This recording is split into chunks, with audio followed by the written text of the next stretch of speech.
Good evening, everybody. Thank you for being here. How many of you have grandkids that you are... Thank you very much. He brought me coffee. You are a godly man.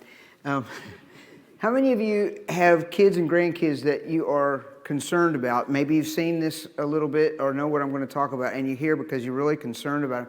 You know, 72... I was raised primarily by my grandparents, so I love you. I want hugs from grandparents because mine are with Jesus. But my parents divorced, and my grandparents stepped in and made sure that I went to church. And I can honestly tell you, I learned more about serving God and the Bible at Grandma and Granddaddy's kitchen table Monday through Saturday than I ever learned in Bible college. And that's what Deuteronomy chapter 4 and chapter 6 is all about.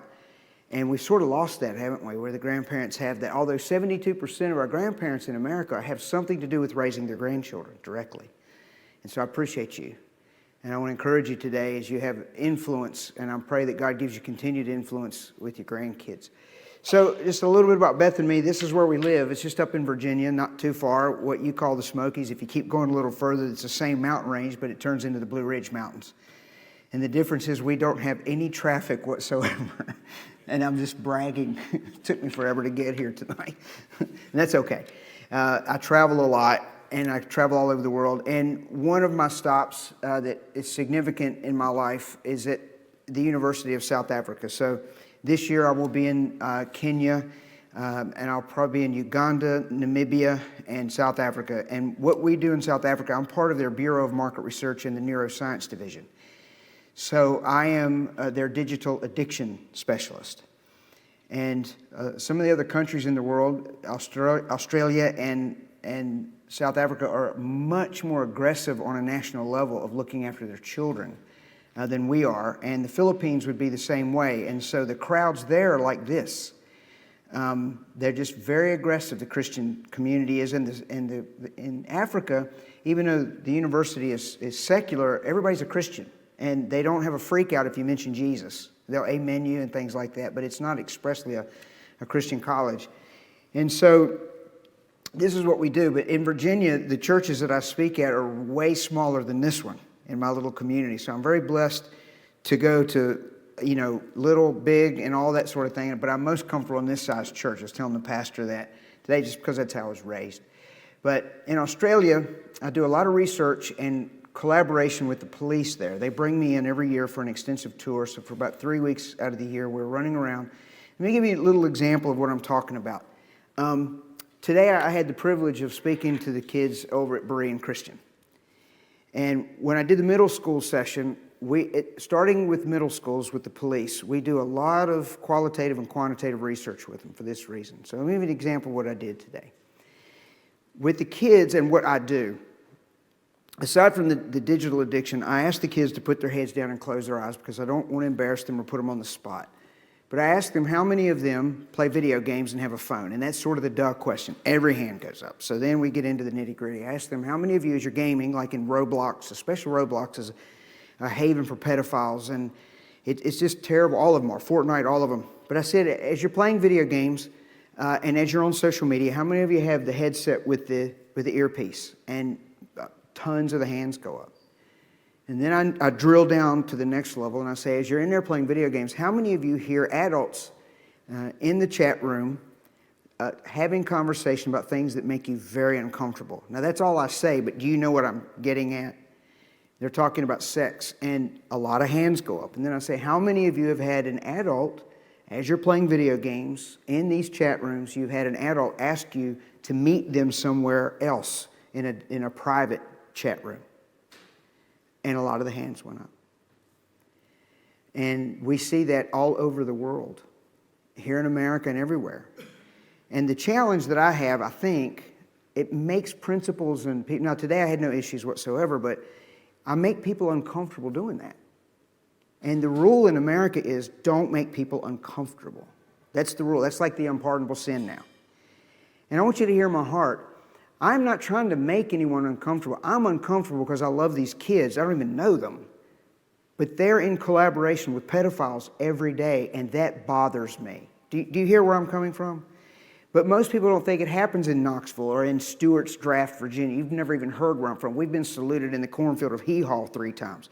That's how little, but it happens in Stewart's Draft, Virginia. And it bothers me. And I'm not trying to make people uncomfortable, but I'm uncomfortable knowing what's happening to them.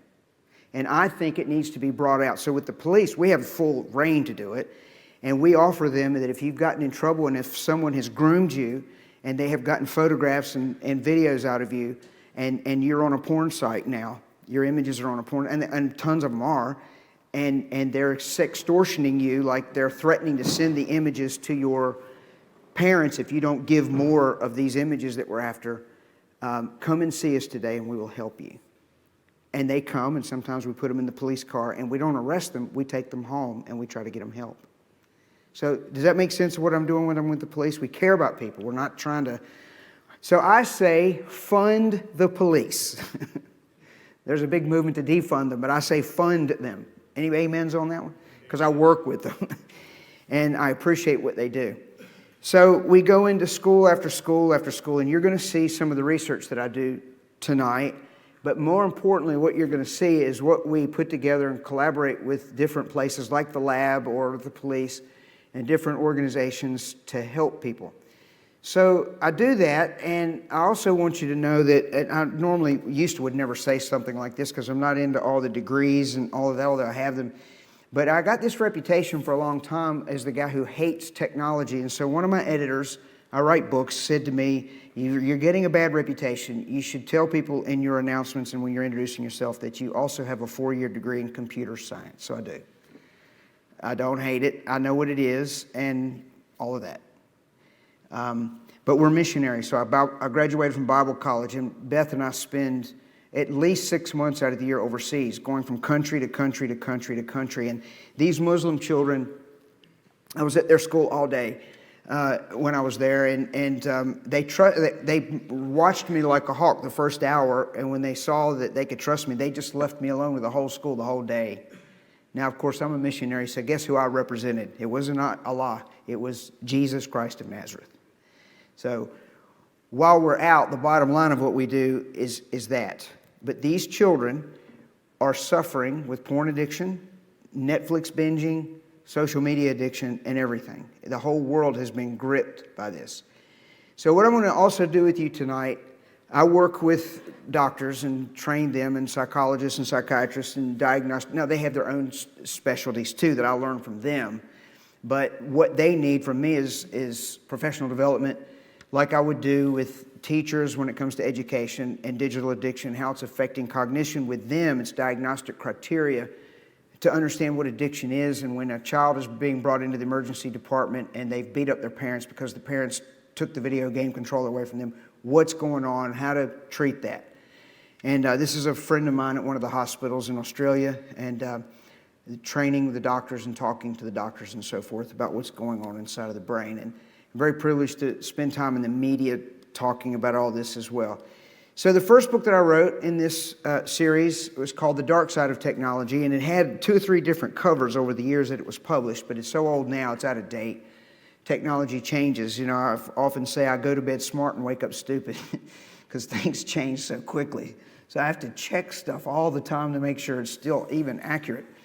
But the second book that I wrote in this series is called Digital Cocaine, and it's available in Spanish. It's the same book, but the one on the right's in Spanish.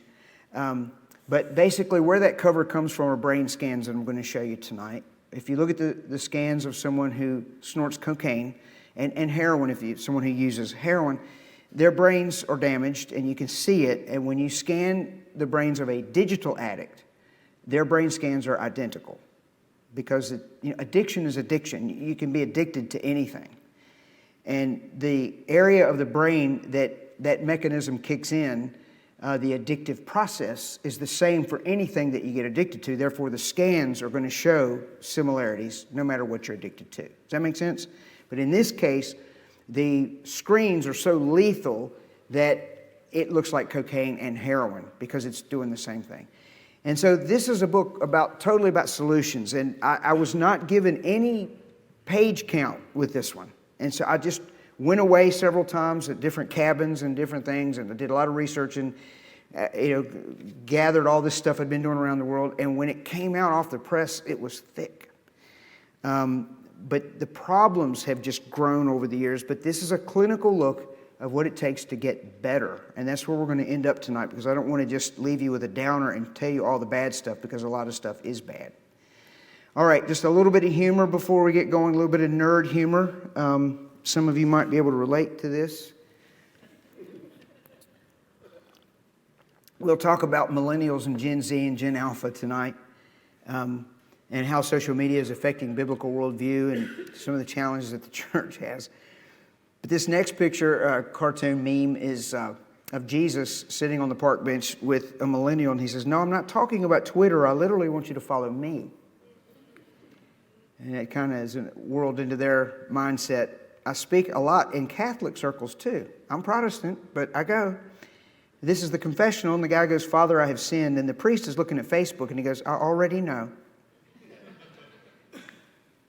I don't know if you've ever had this happen, but you know, we'll see stuff on social media, and we'll confront kids about different things, and they'll go, "It's none of your business." I'm like, "You little mongrel, you put it out on the web." It's everybody's business. So they think differently. Because I'm a minister, for me, the lens that I view everything through is the Bible, not science. Science is very helpful, and I do that, but that's not the lens that I look at the world through. For me, the bottom line, the final authority for all faith and conduct are the Scriptures. And I believe they're inerrant, they're infallible, they're God-breathed. And if you believe that, would you say amen? So the solutions, the science is helpful to identify the problem, but the solutions are still Jesus. You agree? So we're going to end up with Him. He's the best thing to look toward for all of life's problems, and the Scriptures hold the key to everything. So I believe it also encompasses, the Scriptures talk about technology and everything else that we can and cannot have. Thank God we're under grace. We have liberties. There's boundaries, though. We can't cause other people to stumble with what we might be free with. Similarly, we have lines in the sand with our liberty, and God draws them, I believe, with this passage in Corinthians where Paul says, everything is permissible for me. So I'm using a tablet here tonight in technology. I haven't renounced my computer science degree. However, not all things under that umbrella of technology are beneficial, and then the line in the sand is simply this: everything is permissible for me, but I will not be enslaved by anything, which means to be brought under its power, allowing it to control me. And with the brain scans and the neurobiology, we can see exactly what's controlling people. And that helps us to identify what we can and cannot have, or for some people, they can have this, but for some people, because of their genetic makeup and their predisposition toward addictions, they can't have it. Does that make sense? And it may seem unfair, but it's an individualized thing on some of the things there are gray areas, meaning there are some things that would not be sinful for me, but it may be sinful for you, and vice versa. And we have to be discerning, and we also have to show grace to each other for that. So what I want to do is begin with Dr. Nicholas Kardaris. He runs a detox center in Texas. Now, at the filming of this video clip, it's in Australia, and at the time he was in New York. But he's written 2 very critical books in my area and field. And this one is called Glow Kids. This interview comes from a book that he wrote called Glow Kids. And at the beginning of it, you're going to see children who have had devices taken away from them suddenly. And can you guess how they're going to react? They're not going to be happy little campers. And it may seem funny on the surface, especially when you get to the older kids who are throwing massive tantrums. But it's not funny, because at the end of it, he's going to show video or brain scans, the first set of brain scans showing the comparisons that I've been telling you about as to why the children are having the meltdowns. And the damage is serious. And in between, he's going to start a conversation about a neurotransmitter called dopamine. How many of you have heard of dopamine and serotonin? Okay, so you have some familiarity with that. That's good. And then I will sort of break that apart and unpack it a little bit more in depth for those of us that are actually dealing with the kids, like your grandkids and kids and so forth. So here it is. What do you want? I want the iPad. Across the globe, frustrated parents are forcing kids to go cold turkey on technology. Joking.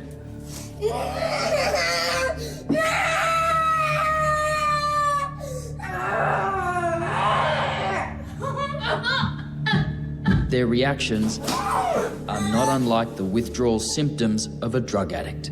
I know addiction when I see it, and I started seeing very clear signs of addiction in children, especially the withdrawal part. Get it back! You won't let me live my iPad ever! The mood dysregulation when an addict gets their drug of choice taken away from them. No iPad. The temper tantrums, the violent outbursts. We started seeing more and more of those. How you doing, Dr. Mack? Dr. Kardaris runs an addiction clinic in New York. It was exclusively for drug addicts. Now he's seeing more and more screen addicts. As an addiction psychologist and as a parent, what shocked me the most was the realization that these devices were digital heroin. No different. They were affecting the brain the same as any opiate addiction. It does two things fundamentally. It's hyper-stimulating and hyper-arousing, so it elevates our adrenal response. It's the same reward schedule as a slot machine. It keeps you playing and playing over and over again to get that dopamine tickle.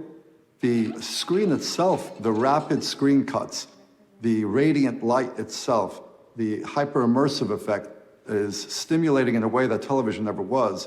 So what it does is it raises our dopamine levels in the way that we want to chase that dopamine effect.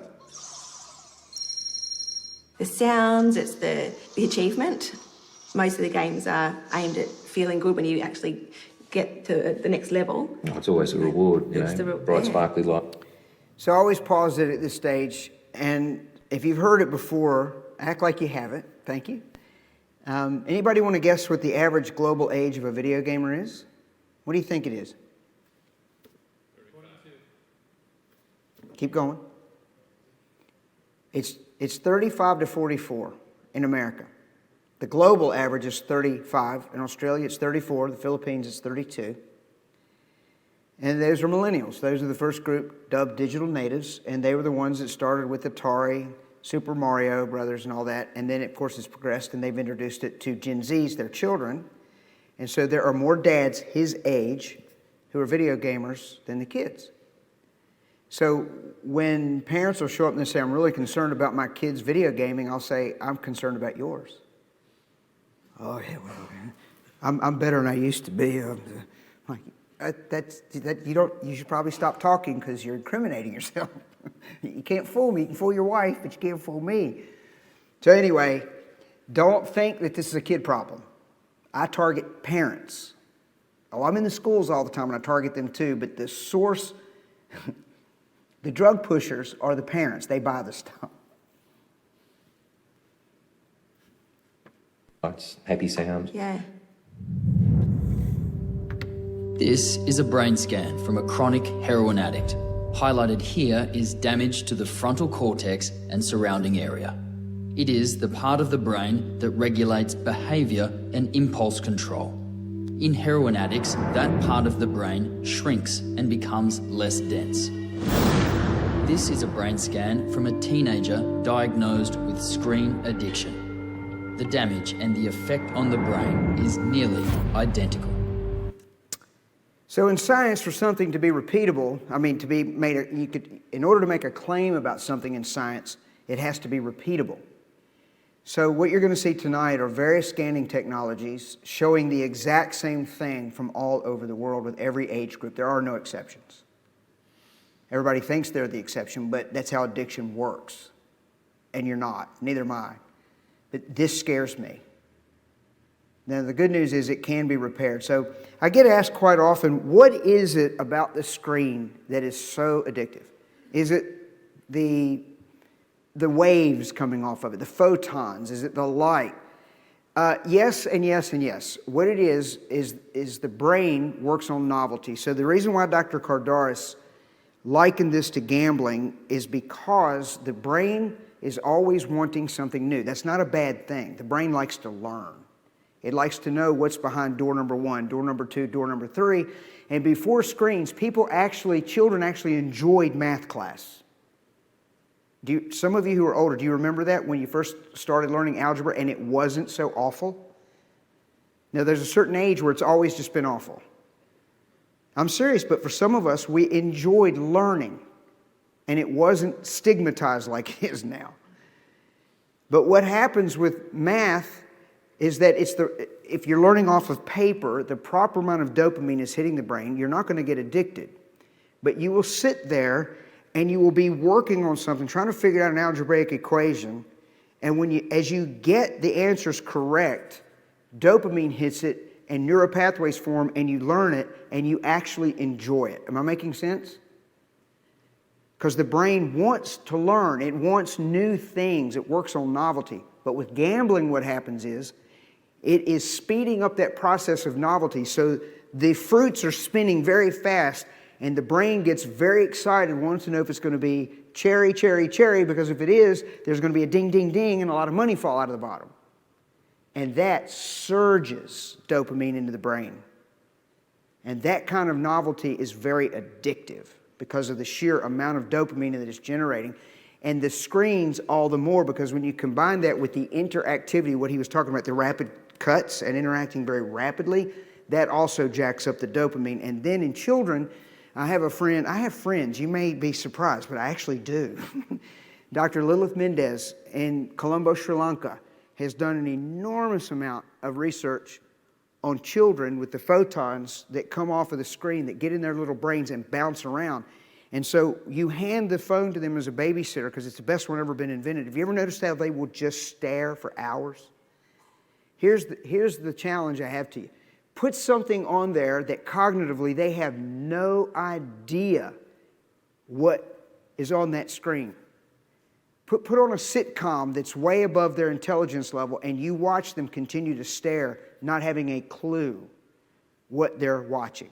But they will still stare for hours.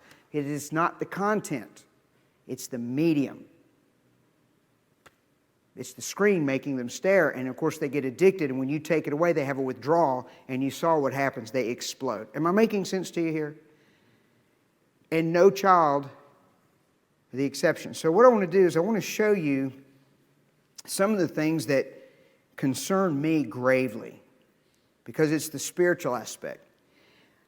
I go to Florida from time to time and minister in various places down there, and there's a very, very large school that calls me periodically, and I go down there. And I did the spiritual emphasis week for just the 6th grade. That's all I could fit in. That's how big the school was.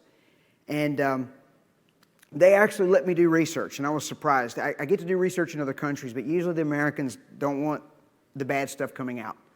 But this school said, have at it. And they said, use it.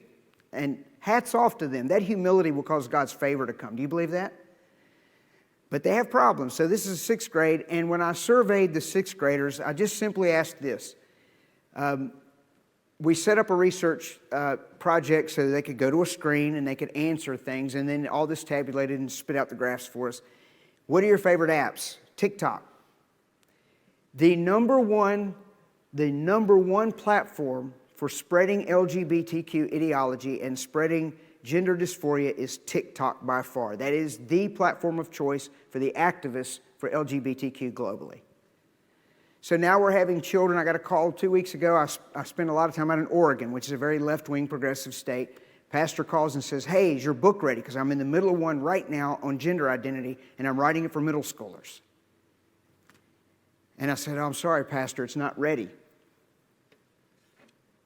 But this school in the 6th grade, TikTok is at the top of their list. It disturbs me. Second is Roblox, or the number one is actually Roblox, which is a gaming platform. So I opened tonight talking to you about what I just did today at the school over there. And the reason why I asked those middle schoolers about being in these gaming platforms, and Roblox is the biggest one with their headsets, is because it is a haven for pedophiles.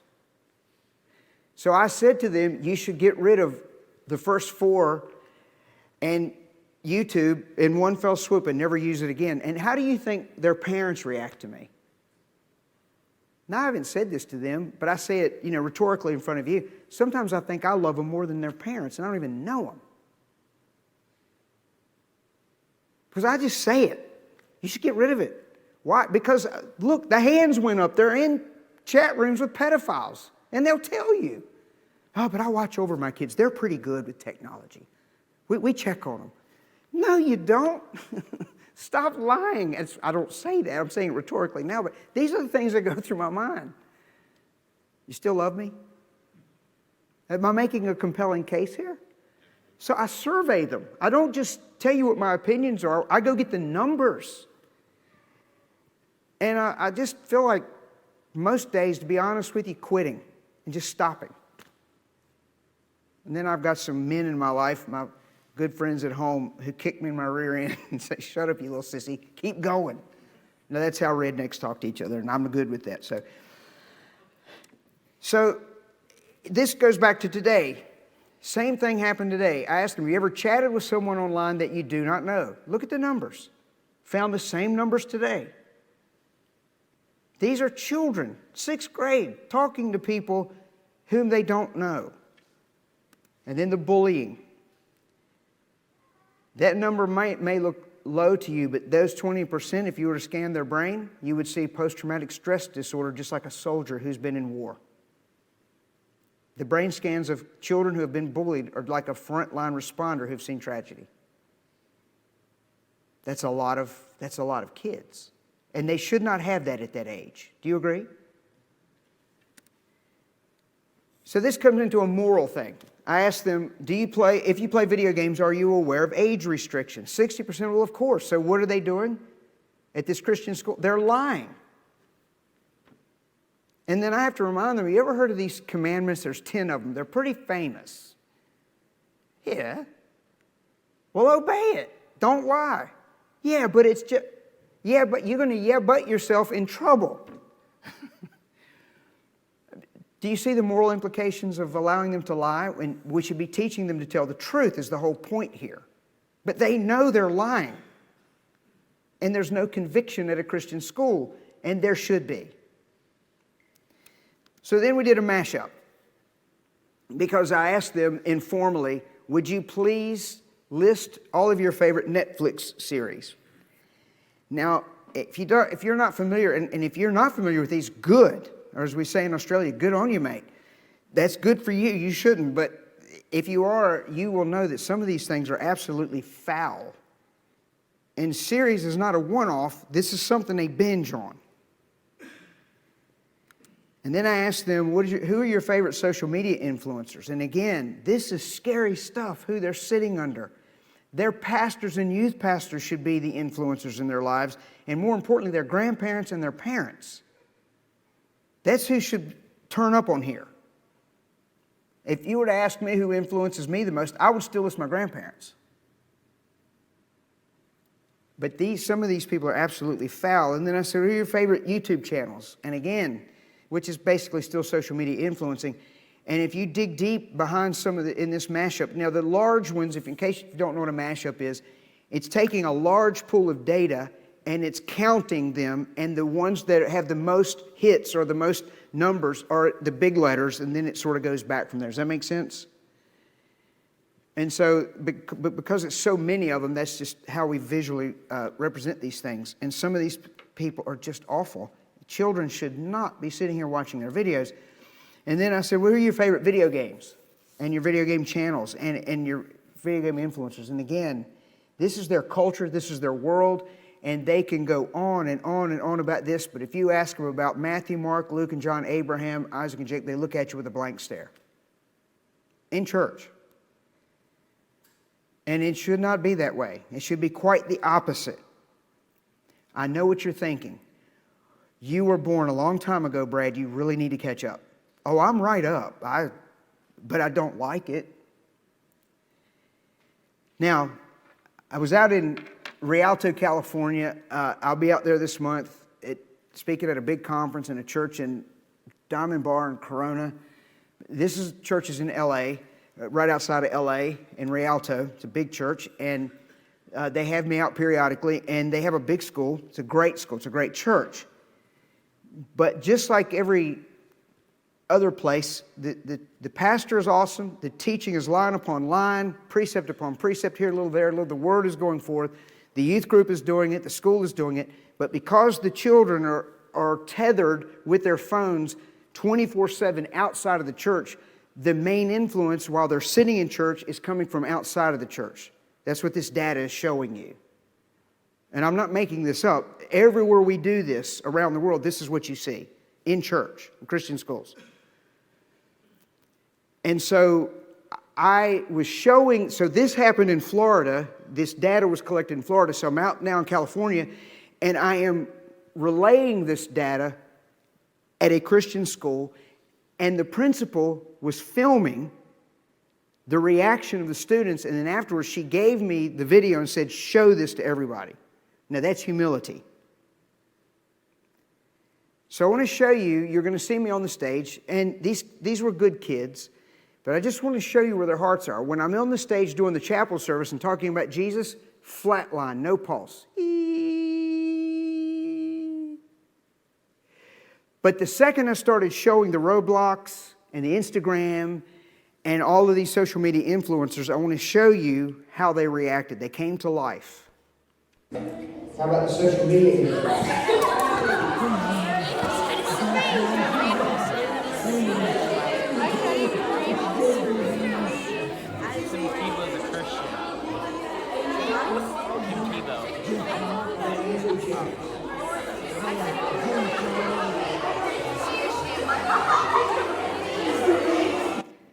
It took me 10 minutes to get the dopamine levels back down so I could talk to them.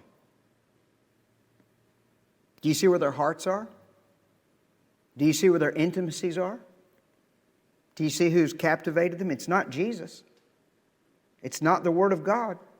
And they're in a great church. They're in a great school. But because of their bedroom, 80% of what you see happens in the bedroom with the door shut. With parents who are happy for that to happen because they're out of their hair and they're tethered to all of those things that I just showed you. And that is a global phenomenon. And God's heart, I believe, is absolutely broken. You still love me? I'm going to fight and contend for these children if nobody else does.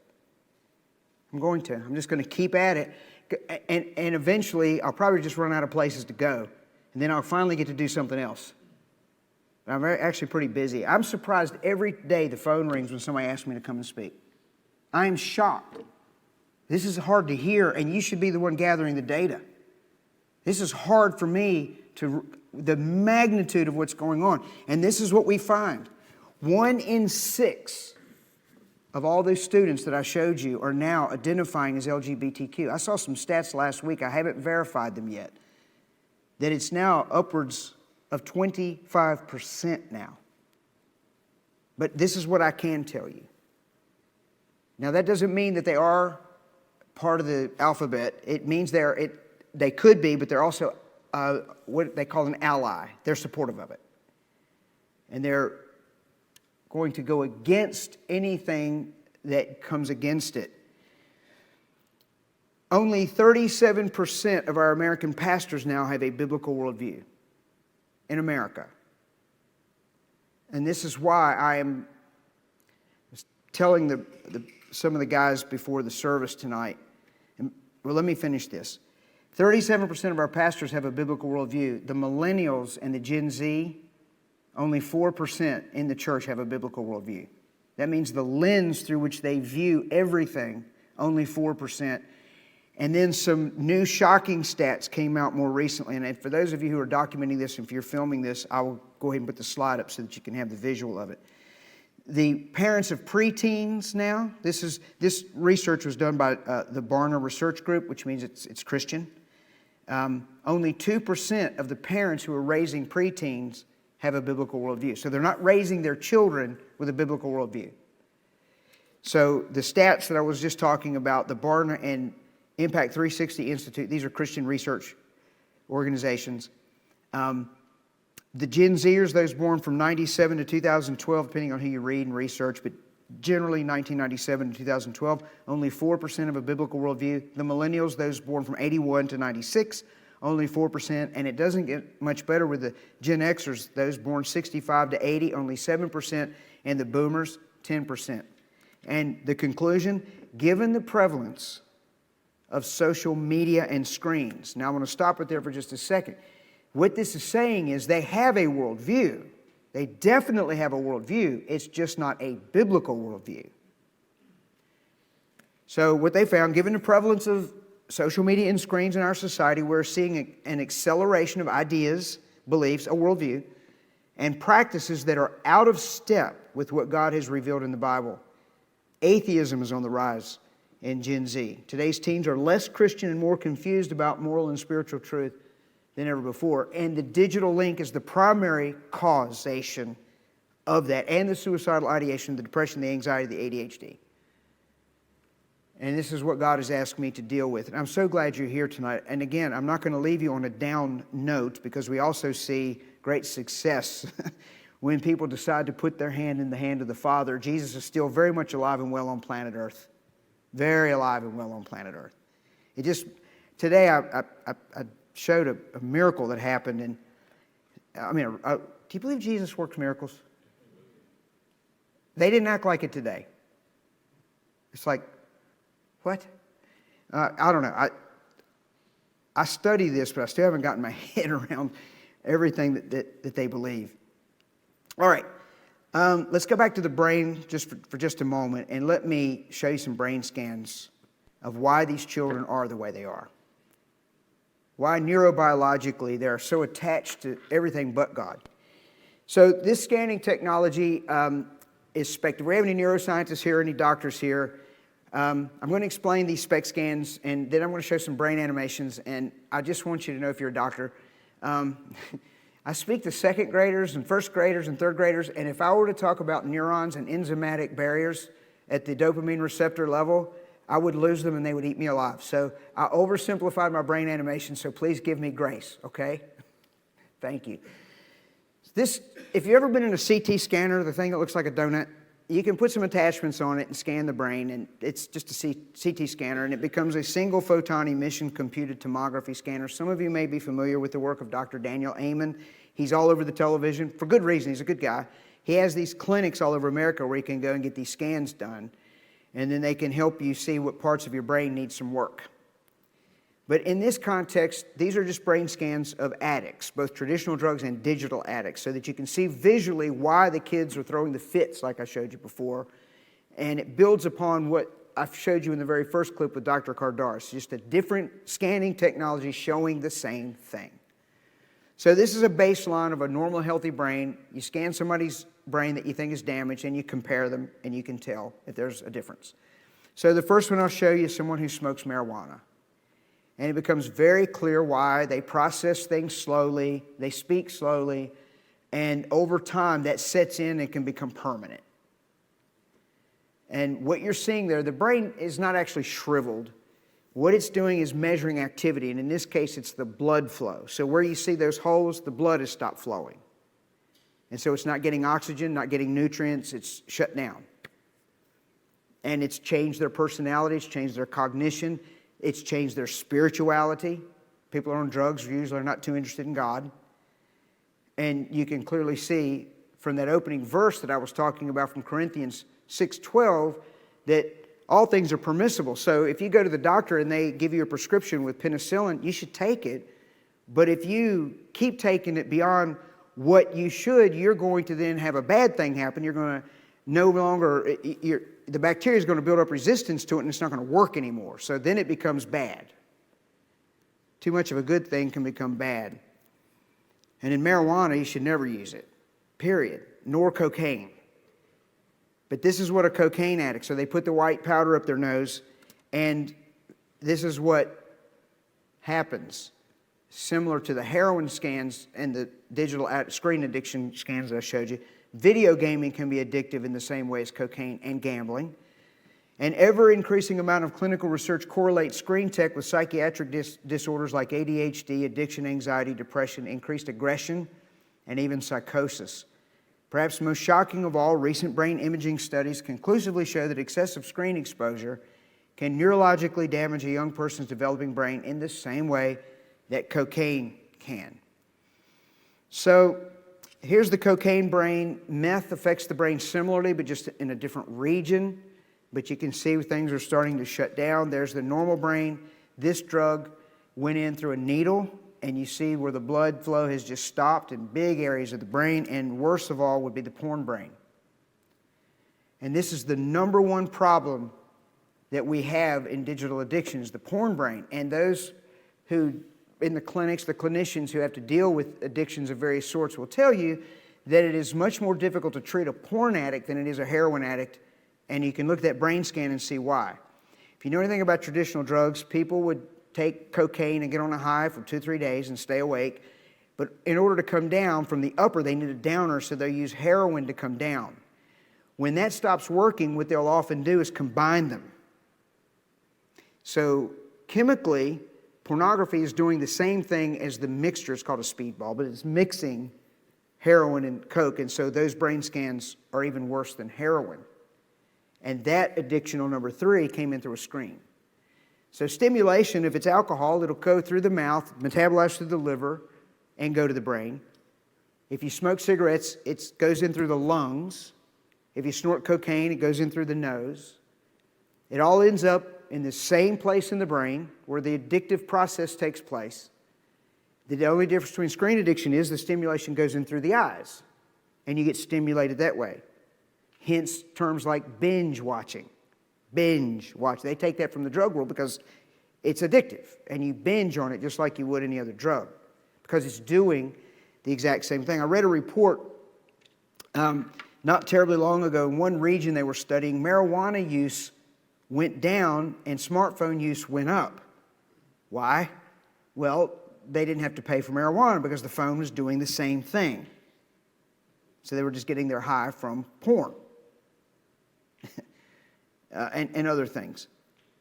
So the other thing before I show you the animations that I want to clear up a misconception, and I'm precluding here what used to come up all the time. People, parents in particular, would say to me, I only allow my children to use devices for educational purposes. What's the implication there? The implication there is, if it's educational or if it's Bible software, if it's logo software that we pastors use, that must be safe because it's educational. And then there's this pesky little thing called the truth. Has nothing to do with content. Dr. Victoria Dunkley, it's essential to realize that any electronic screen interaction, regardless of content, can irritate the central nervous or the nervous system. It's the medium and not the message. It's the interactivity. It's the rapid screen cuts. It's all this, the photons going in and bouncing around. Those things that Dr. Kardaras talked about at the beginning.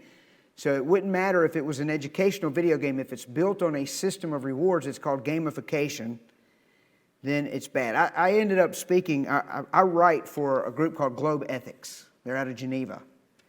And it's secular, but they let me write from a biblical worldview. And it just blows my mind, the things I get by with. And I think they're a little nervous about me because the last time I wrote for their big, thick book, they asked me to write on artificial intelligence and education. They edited nothing. I don't think they probably knew.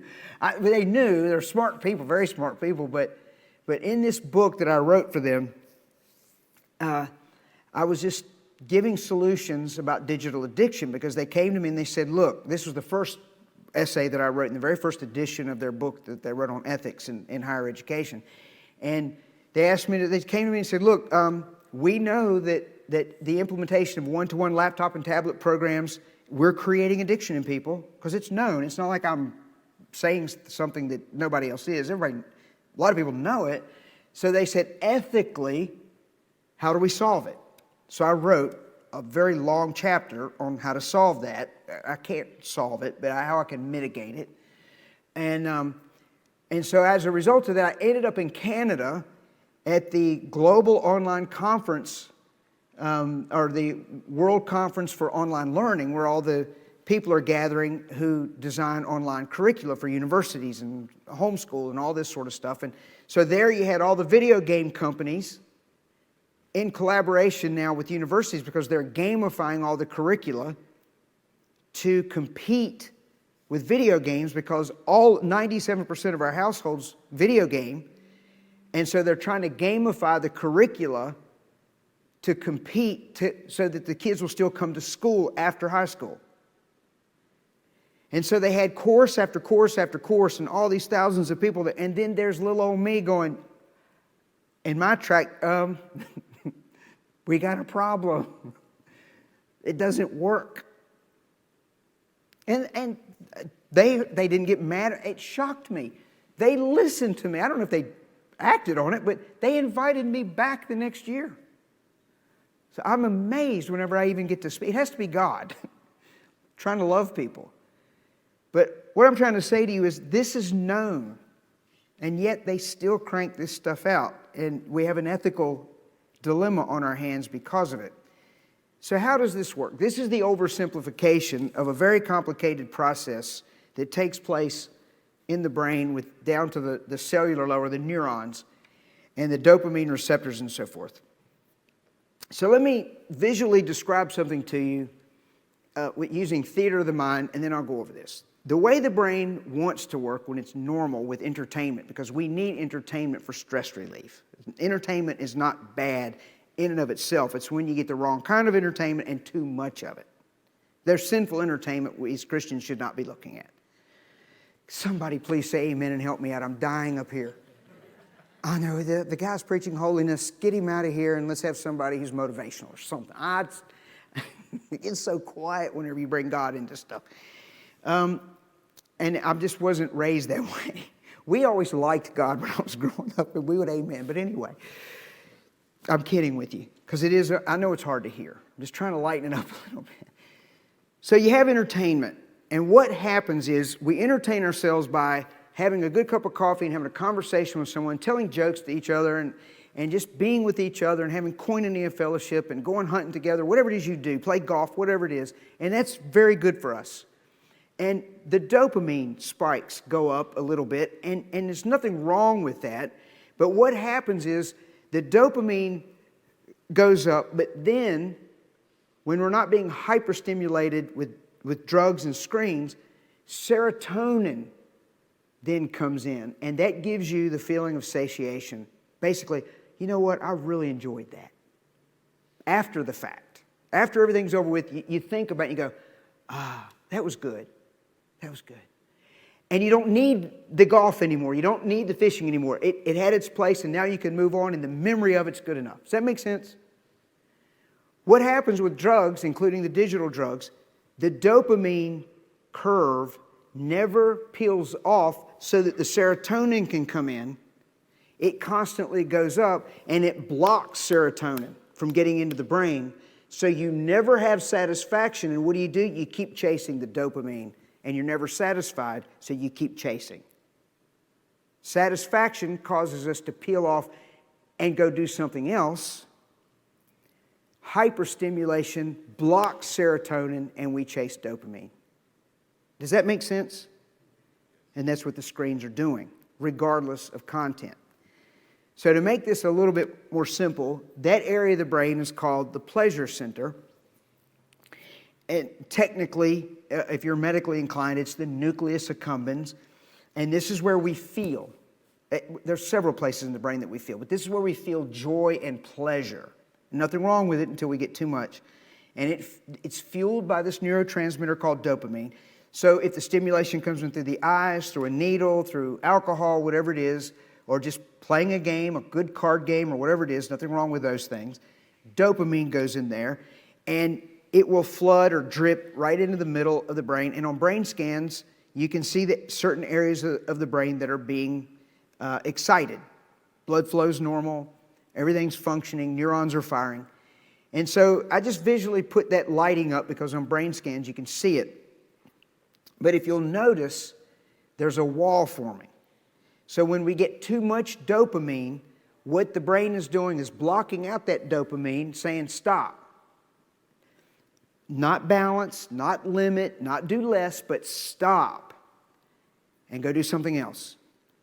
But when we're in the middle of a video game and we're right up to that next level, if somebody pulls the plug, they're going to have a withdrawal and completely do something violent. Are you with me? Same thing with binge watching.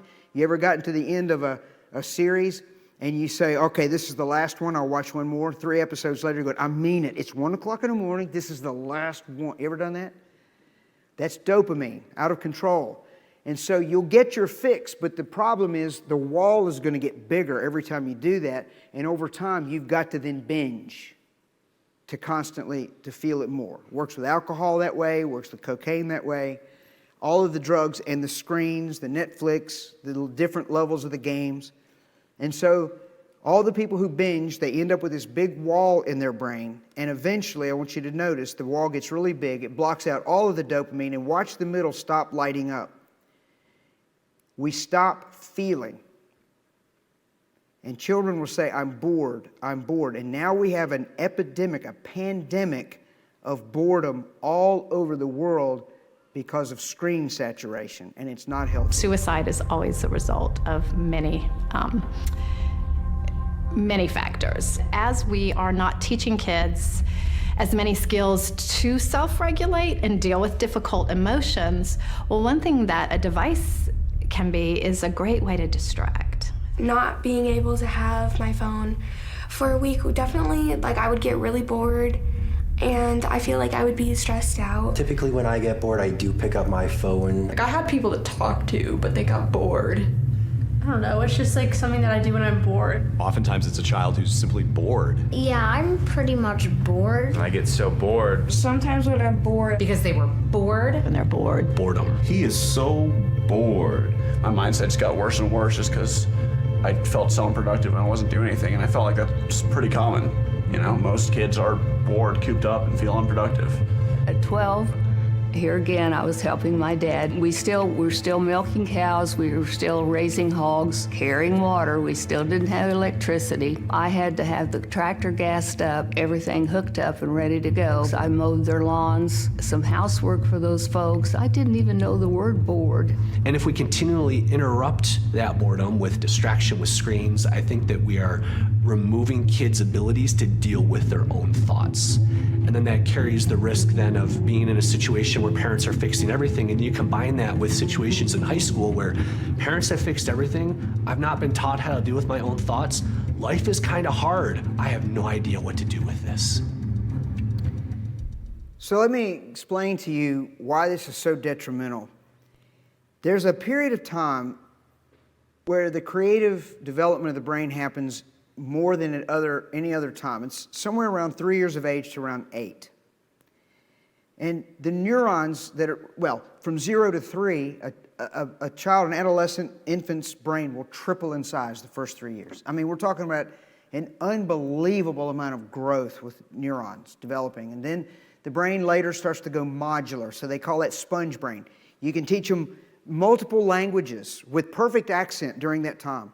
Now, the brain will get it all confused. They'll get the Russian in one box, and it's not in a box. It's over here, then the Spanish, then it gets mixed up, and so when they talk, they'll mix all the English and the Spanish and all this together. But then I was taking a professional development under a neuroscientist, and he was describing this, and he said the amazing thing is when they get about 8, the brain goes modular, and all of a sudden, miraculously, all of the English is in one box, the Russian's in one box, the Portuguese is in one box, and they're fluent in those with perfect. I'm like, miraculous. You atheist, do you realize what you just said? God did that. Okay, I'm still excited about it because I believe He did, but.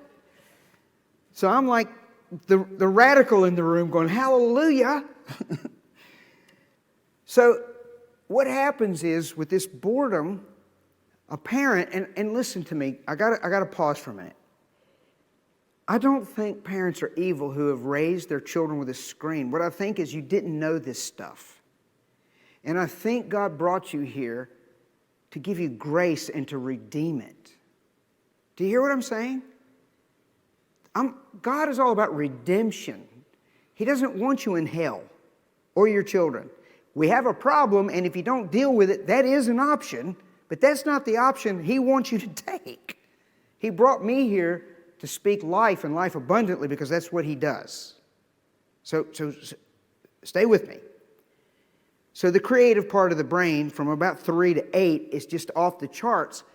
And if you take the best thing you could ever do between that age group, no screens whatsoever, put them out in the backyard and make them get bored. And the brain will kick in without anything of your doing, and it will try to solve that boredom problem. And neurons will develop. But what it needs is an analog, that means non-digital atmosphere. Because the moment you introduce hyperstimulation in a screen, all of that shuts down and they're looking at somebody else's creativity. So what we have are two generations who never went through that creative process. And it's doubtful they can ever get it back. What it basically does, they have a high IQ, but it leaves them without any common sense whatsoever. They have to have a calculator for everything. They can't make change for anything. And they have to ask their boss constantly stuff. And it's because they have relied on somebody else's creativity and those neural pathways have never developed. Still love me? They should not have screens until they're 42 years old. Okay, I always say 42, but the actual answer is 26. And that's because the prefrontal cortex of the brain that can regulate all of that doesn't exist in anyone. It's the last part of the brain to develop until they're at least 25 years of age. Kids go off to college all the time. Football scholarship, academic scholarship, but the second they don't have someone to regulate for them, they get addicted to anything digital and they fail out. Happens by the truckload. It's because they have the body of an adult, but they got the brain of a little child when it comes to the development of the prefrontal cortex. I'm not calling them children. Do you understand what I'm saying? I'm not demeaning them. I'm saying developmentally, they still need somebody to say horrible things to them like, no. Because they have no ability to do it themselves. But the creative side of the brain is not going to develop as long as they have a screen in front of them. So what I want to do is I'm going to jump into another presentation and I'm going to give you solutions to a lot of these dilemmas. And the first thing that I'm going to do is give you parenting advice from Silicon Valley. As a computer guy, I wondered when I first started studying this many, many years ago, I thought, I wonder how the people in Silicon Valley raise their kids. I bet they already have the metaverse in their home. I assumed that whatever we're going to get next year, because they're in the industry, they would have it. I couldn't have been more wrong. So I'm just going to encapsulate what's been well documented in a lot of places just with a couple of articles. This is probably the only time the New York Times will bless you. It says a Silicon Valley school that doesn't compute. The chief technology officer of eBay sends his children to a 9-classroom school here. So do employees of Silicon Valley giants like Google, Apple, Yahoo, and Hewlett-Packard. But the school's chief teaching tools are anything but high-tech. Pens and paper, knitting needles, and occasionally mud. Not a computer to be found. No screens at all. They're not allowed in the classroom, and the school frowns on their use at home.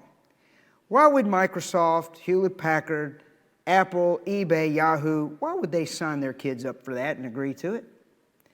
Because they know all the stuff that I'm telling you. I have a computer science degree. I taught IT to college. All of us who've done this know that something is off with it. All of us. Nobody in the tech industry has ever put a target on my back. They're like, amen. I've spoken at one of these schools. They have no tech. And the kids are smart. They're no smarter than yours. In other words, IQ-wise, everybody's got the same baseline. But they know this stuff. And New York Times, Steve Jobs was a low-tech parent. So your kids must love the iPad, I asked Mr. Jobs, trying to change the subject. They haven't used it. Steve Jobs never allowed his children to use the stuff he invented for all the reasons I'm telling you. Brothers and sisters, these tech executives, including Steve Jobs, they love their children and care for them deeply.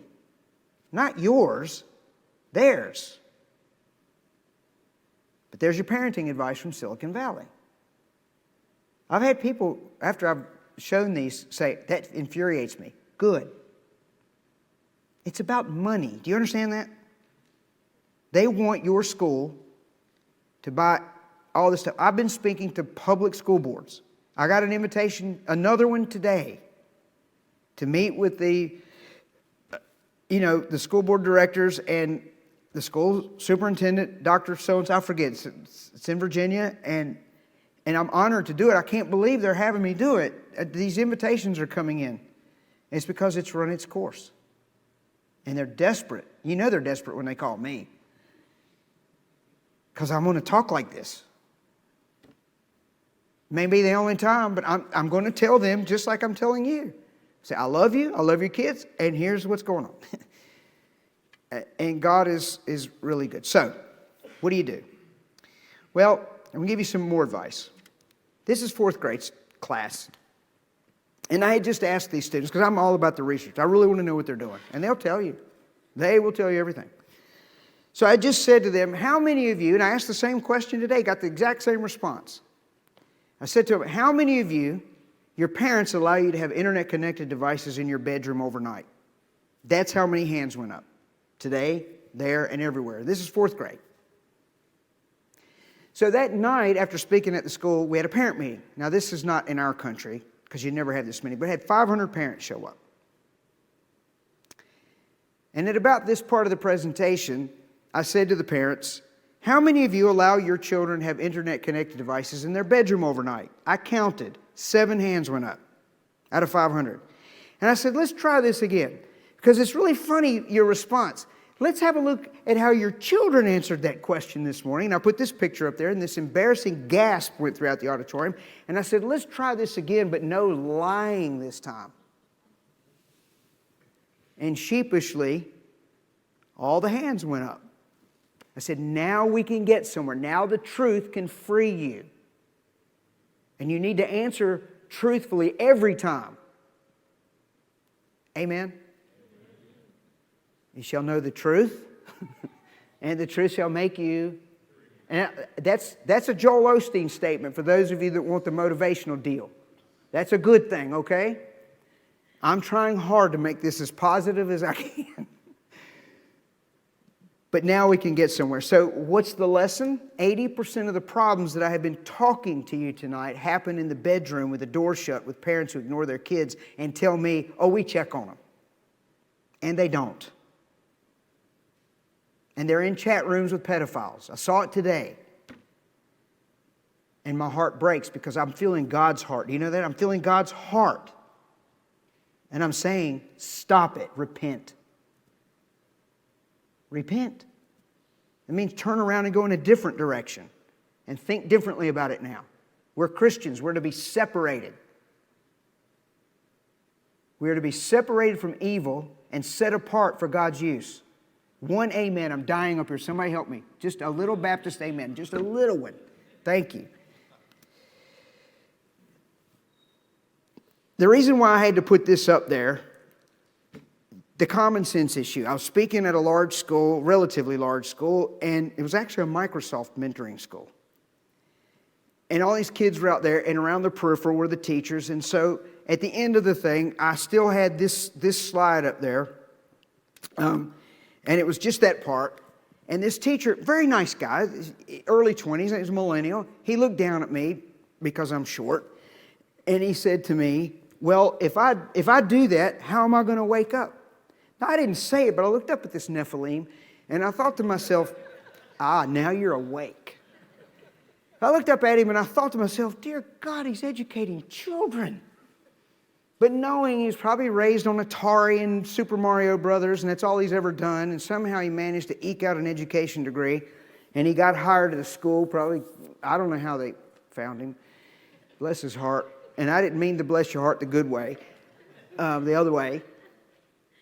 But I just looked up at him and said, why don't you go to Walmart and why don't you buy a cheap alarm clock? And he looked at me, oh, yeah. Yeah. So because of him, I actually added that to the slide. He couldn't think through the most basic of things because he was using his phone as an alarm clock, and he thought, well, I can't wake up. You have to help him. And that question comes up frequently in places I go. And I know it's because they have no creativity. They just can't think outside of the box. I don't even think that's too much of an out-of-the-box thing. It's just a different option. It's like, let's go for door number 2. So if you're wondering, there's mine. There's a hotel room. I don't have a phone by my bed. I've got an alarm clock. I've got a little white noise maker. And I have used my phone if somebody in my family's sick and they need to get with me, and I use the favorites list, so that only my mother's number will ring. My mother's in heaven now, but when she was sick, I had the thing by my bed. And she could get in touch with me 24/7 if she needed me. Because I'm not crazy, but the phone would only ring if it was her. And she left me alone. Except my little southern mama could not get her head around time zones. So I'm in Australia at 2 o'clock in the morning. Ring, ring. Hello. You sound like you're asleep. I am, Mama. Well, it's in the middle of the day. No, Mom, it's 2 in the morning. Well, what do you mean it's 2 in the morning? You're in Australia. Yeah, Mom, it's the other side. It's okay. What do you need, Mom? Oh, I miss her. So I already gave you the good parenting advice from Silicon Valley. So let me explain something to you. Consistent sleep. I speak a lot and I speak at night and I adjust my schedule, but when I am home or when I'm on the mission field and I'm settled in one city for a month or 2 months or however long I'm in one place, the first thing I do is get on a schedule, and I try to schedule as much as I can during the day. I can't always do it because a lot of my stuff happens at night, and I'm fine with that. But day in and day out, with a few exceptions of the night seminars, I go to bed, my wife and I go to bed at 7:30. And we get up at 3:30. And the first thing I do when I wake up is go to the bathroom. I'm not that spiritual. And I get a cup of coffee. But then I quickly go to my couch where there's no screens at all. And there's a couple versions of the Bible. I'll show you a picture of it later if I can find it. Beth's over there with hers, and we're working through the Bible, reading a supplemental book by a Christian that she's working. You ever heard of Bible Study Fellowship? So they're working through John right now, and she's got notebooks this thick. And she sits there and she's reading. She's in Romans now with her, just a regular reading, but she's been going through John, like picking it apart and then backwards and forwards and sideways. And she's over there preaching sermons to me, and I love every second of it. I'm like, that's my wife. It's awesome. I know women shouldn't preach, but in my living room, she can preach all she wants to. So, but I'm proud that, not in a bad way, but I'm thankful that I have a wife that does that. And so I'm over there, and then we have our prayer time. And am I perfect? Ask her. She'll tell you, no, he's not perfect, and then she'll confess my sins. So I'm not elevating myself. I'm just telling you I am disciplined, but I'm still a Hill William. You know what that is?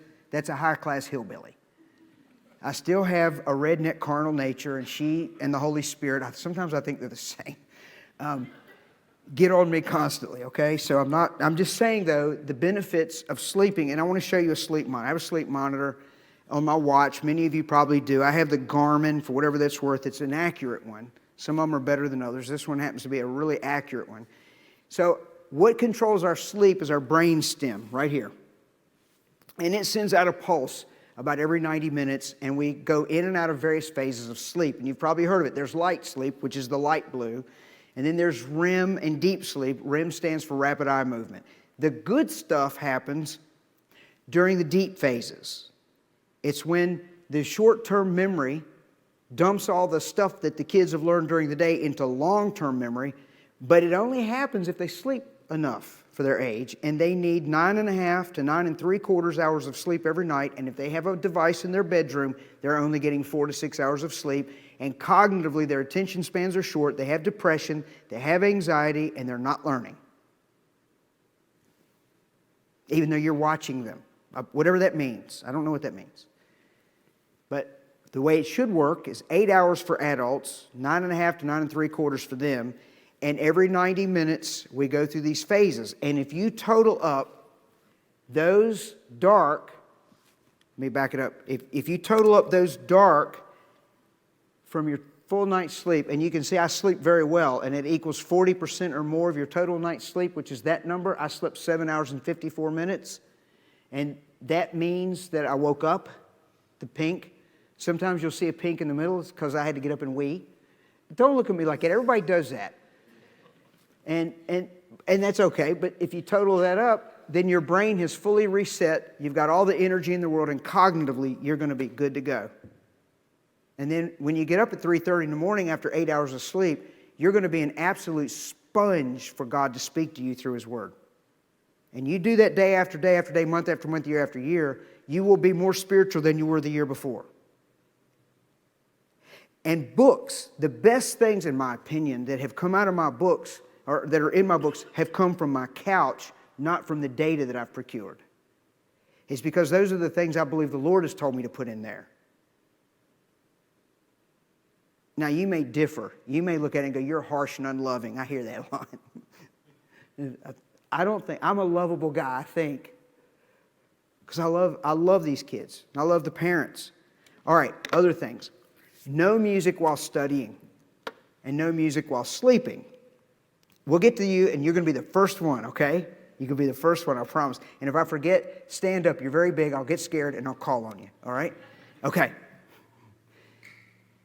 So I want to introduce you to a neuroscientist and psychologist who specializes in music and what it's doing to us. It can be very good for you, but it can also be very bad for you. A lot of people ask me, what's the best genre of music I should listen to when I want to concentrate?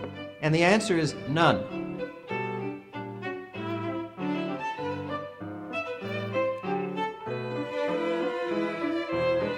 There are thousands of studies that show that if you're trying to concentrate and do some work, having music on in the background actually causes you to perform worse than if you didn't have music. The problem is that we find it more enjoyable with music, so we trick ourselves into thinking we're being more productive and efficient, but we're really not. What you can do, though, is take breaks, say every couple of hours, and listen to your favorite music for 10 or 15 minutes. Immerse yourself in that experience, and when you come back to your work, you'll be entirely refreshed. And there's no best genre, it's just whatever you happen to like. So he never said throw it away. It's the timing of it. So no music when you're sleeping. It takes you out of those deep phases of sleep. So you'll sleep, and it's very deceptive. You go, well, I sleep better with it. You don't. It brings you out of the deep sleep. Does that make sense? It leaves you in sleep, but only in light sleep. Be finished with screen time 3 hours before bed. I'm going to show you somebody else's sleep monitor. This other very tall Nephilim guy at a school, and this was in an Apple school. He came to me as a teacher, and every kid had an iPad, and he had the teacher iPad, and so every kid's assignment would end up on his, and he would grade them at night 2 hours before bed. So he'd go to bed at 10 o'clock, and leading up to 10 o'clock, he's on the iPad, and I think he thought because it's education, it wouldn't mess with him. And I told him, oh, it will mess with you. So he tested me. He said, well, what should I do? I said, well, 2 hours before bed, you should read a book printed on paper so that all those stimulating chemicals will settle down and you can actually go to sleep. So he said, look, came to him and he looked down at me. He goes, it worked. And I'm like, duh. And so then I ran because he was really big. But so 2 hours before bed, he's on the iPad grading assignments, not doing anything immoral, none of that. And he said, look, it took me 2.5 hours before I got into deep sleep. So the next night I did what you said. I read a paper book just an hour or two before bed. And he said, look, within just 10 minutes I was in deep sleep. Does that help you? So you need to switch off 3 hours before bed. For kids, absolutely no screen time before school. They're going to have all the adrenaline. They're going to have the dopamine that's out of control. The attention span is going to shrink. And for 3 hours after they get to school, the poor teacher's got to put up with no attention span and hyperactivity. And if they go to a school that has laptops and tablets, they're no good for the whole day. So save the brain reserve for something important like academics. Which means that you're going to have to take the technology out of their bedroom, because if you put it in there, the first thing they're going to do is look at it when they wake up. But then chemically, they're no good. If you want to know what the term for it is, it's called post-stimulation attentional drift. It's a thing. So at what age should I allow my child to have a smartphone? 42. All right. No video games ever. In any shape, way, or form, not a little bit for relaxation, not a little bit on Saturday. There's no amount of cocaine that is safe for you or your children. None. And what do you do with them? You replace all video games with card games and board games. You can play chess on a screen and it will mess you up. But if you play chess at the table with another human being, you'll get smarter. Analog versus digital. The brain reacts differently to the same game. Do not sell your video games, otherwise you're a drug pusher. The reason why I had to put that up there, this kid, rarely does anybody actually do what I say. Rarely. Of all these thousands of people I've shown you, it's not setting the world on fire. Most people don't like me. But I think they like me, but they don't like the message enough to like change. But occasionally they do. This kid came to me. I'd made my way back around to a school or something. I can't remember. But I ran into him later, and he came up to me and he goes, "Man, I just cannot believe the difference." He said, "I've gamed all my life. I stopped. And after about 6 weeks, because that's about how long it takes to get over it, he said, my grades are good. I'm sleeping. I just cannot believe how good I feel." And he goes, "And I got all of my money back because I sold it all on eBay." And I'm like, "Dude, I'm proud of you, but now I got to go talk to the poor guy that bought all your stuff. Don't spread it. Shoot it." I'm in Florida, and we had this revival service. God really showed up, and all these kids were repenting at the altar, and they were wanting to get rid of their video games. And they said, "Well, what do we do?" I said, "Well, load all of them up in the pickup truck and get your shotguns and take them out to Everglades and shoot them." And they did and videotaped it. It was awesome. Replace all of your electronic babysitters with humans. Don't use them ever as a babysitter. They need you. They need your face. Get out in nature a lot. Exercise a lot. And read a lot. So, here's my end of the couch. You don't see a screen there. There's my dictionary from middle school. Journals, traditional highlighters. I've written a lot of my books that way. Now, I have to type all of them eventually because everything's digital with manuscripts. They go to the publisher and the editors and all that sort of stuff. But I've saved myself months of screen time sitting on that couch doing it this way. And my deep thinking is better. My cognition is better, and hopefully my communication skills to make this palatable for you are okay. Your mileage may vary, but I'm working as hard as I can to make this stuff palatable for you. But it's not going to come with a short attention span, I can promise you. And I'll leave you with this, we'll take a few questions, and you will be first. The number one problem, you know what the number one problem that I have is? The number one problem that exists on planet Earth. Most parents agree with everything I've said tonight, but they believe their child is the exception. So the problem persists. They agree with everything. They go, but my kid's all right. And they're not.